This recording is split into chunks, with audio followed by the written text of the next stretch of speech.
نبینید همسایه جان اینقدر پمیدوره شما کب بود پمیدوره تا نه پمیدوره من برای قوق می شود برای چی؟ پمیدوره شما قوق شده؟ قوق شده است نشده است؟ شما هر سال یک جا میشنید؟ یک جا میشنم من یک سال اینجا بشنم یک سال به طرف میشنم جوش رو علیش کردن در کردن؟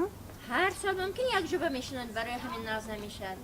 من جوشی ایواز کرده میستم ممکن برای هوای با من انیخل ما بین بخرین یا خل دیگر چیزایی میشننم در هر جای به حشرات همون کم که بوی وای به حشرات نبیاد حالی دیسودی که حشرات بسیار من ما بین مرکه برای چی شنوندید؟ یک تکت جور سیرکتر هر جور میشه سلقی میکند آفتاب بسیار بلند به حاصل پمیدار میسوزاند آفتاب برای همین من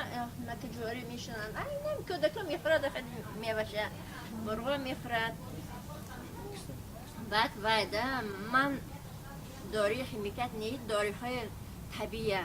من یک آدمی پیرسال چیزنگه مایده میکنم آب ارالش میکنم بعد قلنفرم مایده میکنم آب ارالش میکنم همونا خوش کرده میپوشم جارو که تو یکی اپاراتم دارم و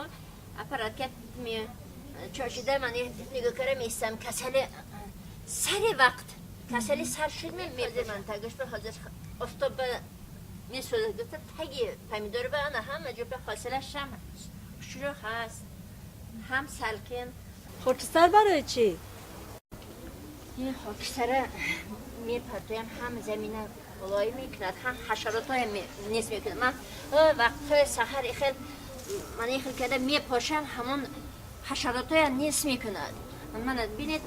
تگی وای با میوه هاش تگ با میسن من همون از تگ من خیل کرده سحری خواه میزنم حشرات ها کم میشد اما حشرات برای از حشرات ها نمیمرد نه حشرات این فایدهش هست هم زمین به فایدهش هست هم ملایم میکند زمینه این من خاک من از شما بسیار چیزها را آموختم من این بعد از شما مادر برای من نشان میتیم شما به جوان همسایه رحمت کلام بیاد کنم